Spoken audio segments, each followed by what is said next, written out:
What's up mga ka-build? Kasalukuyan tayong gumagawa dito sa ginagawa natin, no? At okay na yung mga natin. Bali yung mga cover na lang sa poste sa ilalim, saka one side lang na yun ang hindi pa natin nalalagyan. While may tumawag sa atin ngayon na nagkikiusap na naputukan ng tubig, so sasadyain natin saglit. Pero dahil wala nga tayo, tatlo tayo, isang skill lang, hindi makakagalaw to pag wala tayong mga inutos na trabaho. So iniwanahan muna natin sila ng trabaho yan. So yan na. So by this week nga matutuloy yung buhos natin. May bakal na yan na first layer sa ibabaw.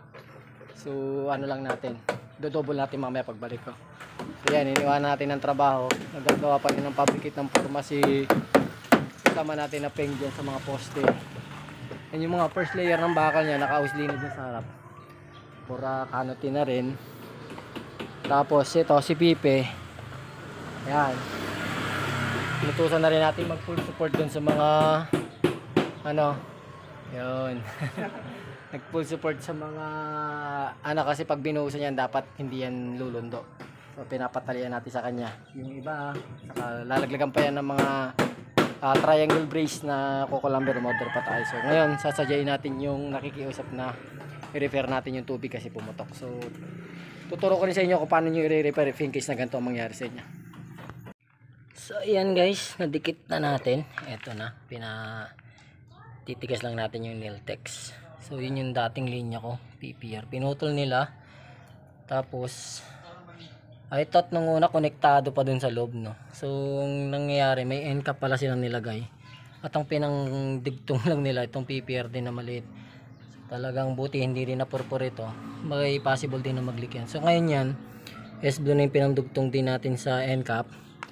Sa plain T naka Neltex, tapos itong dati niyang linyada na ito na pinutol natin naka Neltex na rin yan. Tapos ito na yung female adapter connected with the male adapter ng PPR. Na fusion na natin yan, na fusion natin. Ang problema, yung iba daw hindi marunong gumawa kasi wala silang fusion machine. So may technique din kasi sa pagluto niyan guys. Pag nasobrahan mo, hindi rin dadaan yung tubig. Tapos akala ko nga konektado sa loob, so nag-assume tayo na ito yung dati niyang tino. Akala ko kasi itong end cap kanina is male kasi tingnan nyo magkamuka kasi nakaloob yun dito sa loob kanina. So hindi ko nakita, yan o, ganyan na ganyan ang itsura niya. So akala ko male, so papalitan natin, pero spare na lang nila siguro yan. Yan, so yan na yung ginawa natin, hinihintay lang natin matuyo yung PVC cement. Yan. Ako din na naglinya dito guys. Ito yung mga linyata ko dati. Yan. PPR na yan. PPR na yan lahat. Hanggang dun sa kabila. PPR na rin. Dito may nilinyahan ako dito. Itong bahay na to guys. Tatlong bahay ito. Ito. Ginawan ko ng CR yan. Tinals ko yung CR. Na vlog ko na yan.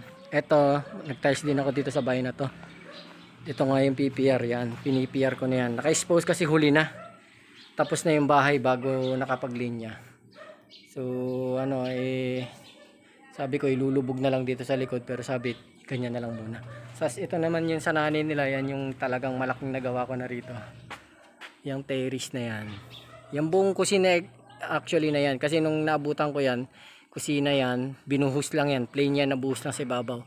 So ang ginawa ko dyan, tong railings na yan, yung poste, bakod, trusses hanggang bubong. Ako na rin nagkabit yung stainless gutter na yan, pati nagkabit ng bubong. Tapos nag-repaint na rin ako ng bahay na yan. So yun yung mga ginagawa ko rito, halos magkakapamilya sila. So ngayon sumadya lang sila na naputokan nga ng tubig. So yun, kung kayo ay gagawa ng tubig nyo at S-Blue, wala naman tayong sa mga kasi ito tipid lang naman tong S-Blue. While itong PPR kasi medyo may pagkamahal, no? Pero mas matibay naman ito na dihamak talaga. At saka ito na yung required ngayon sa mga water So yan na, hintay lang natin na tumigas. Yan. So yan guys, binuksan na natin. Tignan lang natin. Ang pag-check ng leak, tignan lang natin kung may patak. So binuksan natin pero hindi naman ganong kalakas. Half lang. So check nyo dito sa silong. Punas-punasan nyo. Pag pinunasan nyo at may pumutulo-tulo siya. So yun yung sign ng leak. So check natin. Yan, wala naman.